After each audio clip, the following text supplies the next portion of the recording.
Level 1. Trash. The kind of screenwriting that makes you wonder if the writer was awake. Plots collapse, characters vanish, dialogue groans, and every scene feels like a mistake you can't look away from. Ben Ramsey. He is the unfortunate poster child for how badly a script can miss every single target at once. His work on Dragon Ball Evolution wasn't just a misstep, it was a full Olympic-level leap into the abyss. The movie felt like he speed ran the source material on mute, then wrote the script from memory. Characters were off, tone was off, everything was off. Fans didn't just dislike it, they united in global disappointment. Even Ben apologized, which tells you everything. His writing became the industry's "do not repeat this" exhibit, permanently filed under cinematic disasters. Joe Esterhazy. He is the definition of a screenwriter who flew too close to the sun and then crash-landed straight into a stack of his own drafts. Once paid obscene money per script, his later work, like Showgirls and Jade, turned into masterclasses in how to write dialogue that sounds like aliens trying to imitate humans. His scenes swing between melodrama and accidental comedy, often in the same minute. Hollywood kept hoping he'd reclaim his old magic, but instead he repeatedly delivered chaotic, overheated stories that felt like they were written during a caffeine-induced trance. Jason Friedberg and Aaron Seltzer. This duo built a career on parody movies that forgot to include,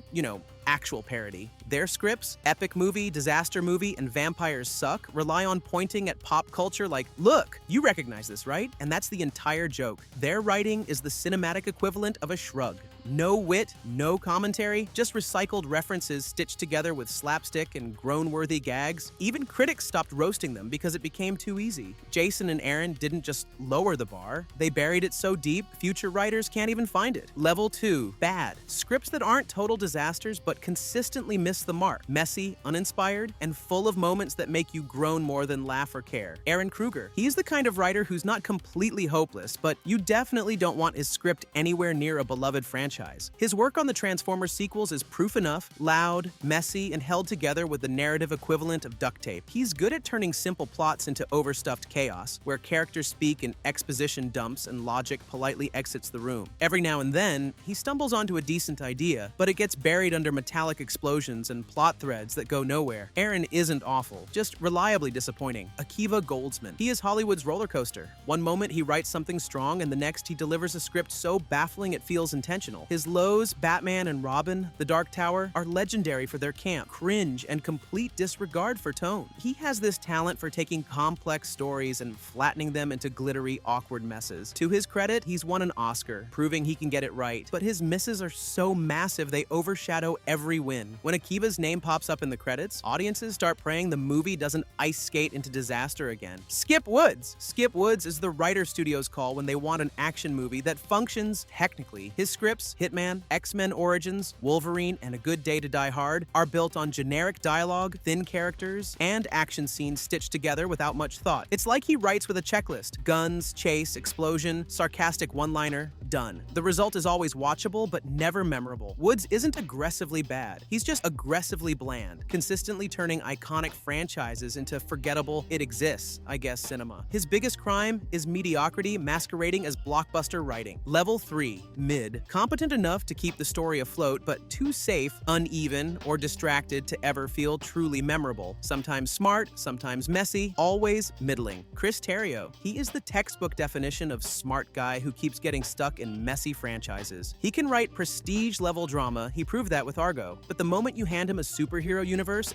everything turns into a philosophical TED Talk drowning inside an action movie. His work on Batman v Superman and Justice League is filled with big ideas delivered through dense speeches that feel twice as long as the scenes themselves. Chris isn't bad, he's just too serious for his own good. When he hits, he hits. When he misses, you feel the thud. David S. Goyer. He is a fascinating kind of mid, inconsistently brilliant, frequently chaotic, and always right on the edge of greatness without ever fully sticking the landing. He helped shape the Dark Knight trilogy, yes, but he also gave us Blade, Trinity, and The Unborn. His dialogue can swing from sharp and grounded to weirdly clunky in the same movie. He's good at concepts, world building, and tone until he suddenly isn't. David is the guy who turns in a script with flashes of genius buried inside scenes that make you squint and ask, why did he write that? Roberto Orci and Alex Kurtzman. They built entire careers writing movies that are loud, glossy, and just smart enough to keep you watching without ever being truly great. Their work on Star Trek, Transformers, and The Amazing Spider-Man 2 is packed with big spectacle but thin emotional glue. They love conspiracies, coincidences, and plot twists that look cooler than they feel. When the duo is good, they deliver energetic popcorn fun. When they're off, their scripts collapse into noise, lore overload, or characters who speak like they're reading instruction manuals. They're not bad. They're Hollywood's premium grade mid. Level 4, okay. Solid scripts that do their job, rarely thrilling, occasionally clever, but mostly dependable enough to keep the movie moving without embarrassment. David Koop, he is the guy Hollywood calls when they want a script that won't embarrass anyone. Not amazing, not groundbreaking, just solid, clean, functional storytelling. He wrote Jurassic Park and Spider-Man, sure, but those movies thrived more on direction and spectacle than on dialogue. His strength is pacing. He keeps plots moving like an efficient conveyor belt, but his weaknesses show when he's left without a strong director. Then you get stuff like Indiana Jones and the Kingdom of the Crystal Skull, where the script feels like it needs a nap. Still, he's dependable, the Toyota Corolla of screenwriting. Jane Goldman. He sits comfortably in the pretty good zone. She co-wrote X-Men First Class, Kick-Ass, and Kingsman. Movies that are stylish, energetic, and fun. Even if the emotional depth doesn't always go beyond surface level, her writing shines when it leans into personality, quirky humor, punchy dialogue, and sleek comic book energy.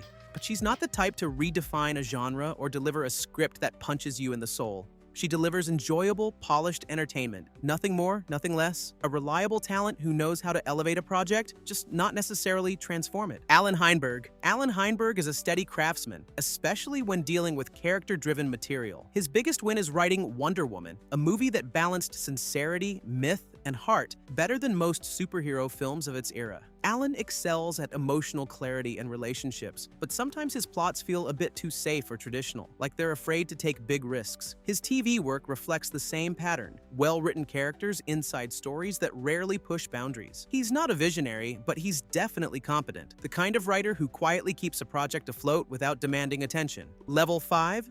Good, talented writers who consistently deliver compelling, well-crafted scripts, emotionally resonant, clever, or tense, rarely flawless but always worth watching. Taylor Sheridan. He is the modern king of grounded, dusty, morally gray Americana. When he writes, you can practically taste the grit and smell the cigarette smoke on the page. Movies like Sicario, Hell or High Water, and Wind River prove he's a master of tension, the kind that builds slowly, quietly, and then hits like a rifle shot. His dialogue is sharp, lean, and soaked in realism. Taylor isn't perfect. Sometimes his scripts drift into macho myth-making, but when he's locked in, no one captures the raw edge of the American frontier like he does. He's reliably compelling, consistently absorbing. Greta Gerwig. She writes with a warmth and emotional intelligence that sneaks up on you. Her scripts, Lady Bird, Little Women, and Barbie, pulse with humanity, messy relationships, heartfelt confessions, and characters who feel startlingly real. She balances humor and heartbreak with ridiculous ease, making her stories simultaneously personal and universal. Greta's writing isn't flashy. It's precise, tender, and razor observant. She knows exactly when to punch you in the chest and when to make you laugh through tears. She's one of the few modern writers who can make a blockbuster feel intimate and an intimate film feel enormous. Alex Garland. He operates in his own cerebral universe where emotion and existential dread hold hands in the dark. From Ex Machina to Annihilation to Devs, his scripts are sharp, unsettling, and deeply philosophical. He writes science fiction that doesn't just entertain, it lingers in your brain like a glitch you can't debug. Alex excels at mood and atmosphere, building tension with silence as effectively as with dialogue. Sometimes he gets a little too abstract for mainstream audiences, but that's part of the appeal. He's bold, original, and consistently thought-provoking, the kind of good that edges dangerously close to greatness. Level 6. Great. Masterful writers whose scripts thrill, provoke, and linger, full of intelligence, style, and unforgettable moments that make audiences sit up and take notice. Aaron Sorkin. He is the king of dialogue that dances like it's on caffeine. His scripts, The Social Network, Steve Jobs, and The Trial of the Chicago 7 crackle with wit, rhythm, and an almost musical flow. Characters don't just talk, they argue, persuade, and charm their way into your brain. Sometimes Aaron can get a little all talk all the time, with scenes that feel like verbal ping pong, but rarely does it feel dull. He knows exactly how to make ideas dramatic, intellectual, and entertaining all at once. When he writes, the world listens. audience, and it usually applauds. Quentin Tarantino. He writes like he's staging a duel with the universe, violent, stylish, and unforgettable. His scripts, Pulp Fiction, Inglourious Bastards, and Once Upon a Time, in Hollywood blend pop culture obsession, sharp dialogue, and shock value into cinematic poetry. Quentin's characters are alive in a way most writers only dream of, flawed,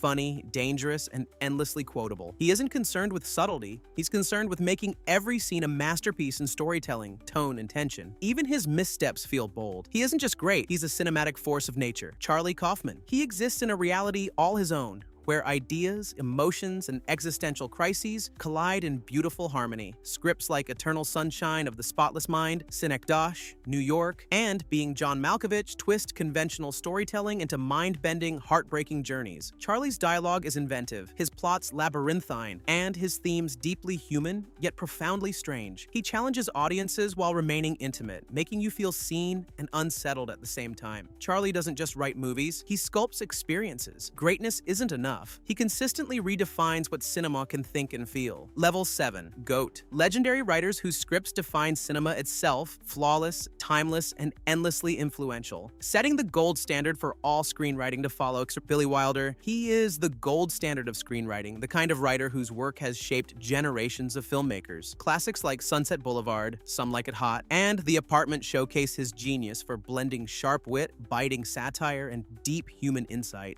Billy could make comedy devastating, tragedy hilarious, and dialogue sing with effortless rhythm. Every scene feels meticulously crafted yet natural, as if life itself were scripted by him. His mastery of character, plot, and tone is nearly unmatched. Calling him great doesn't cut it. Billy is timeless, the blueprint for what screenwriting at its absolute peak should be. Paddy Chayefsky. His writing is razor-sharp, socially incisive, and emotionally magnetic. Films like Network and Marty reveal his extraordinary ability to balance intellect and heart, crafting dialogue that stings, charms, and lingers in the mind long after the credits roll. Paddy writes characters that are both ordinary and unforgettable. Ordinary people saying extraordinary things. He doesn't just tell stories, he exposes the human condition with wit, precision, and daring honesty. His scripts feel alive, resonant, and impossible to forget. In the pantheon of screenwriting, he stands among the immortals. William Goldman. He is Hollywood royalty, and with good reason. Butch Cassidy and the Sundance Kid, All the President's Men, The Princess Bride, everyone a masterclass in storytelling, pacing, and unforgettable dialogue. William could take any genre and turn it into something timeless, effortlessly blending wit, tension, and emotion. He understood what makes a story tick, and his scripts resonate decades later because they speak to universal truths while remaining endlessly entertaining. He isn't just great, he's a legend, the standard against which all screenwriters are measured. And there you have it. From the writers who treat plot holes like architectural features to the legends who basically invented cinema. So, which trash or bad level of screenwriter do you secretly love? And are you brave enough to admit it in the comments? Subscribe for breakdowns so clear even the villain would understand.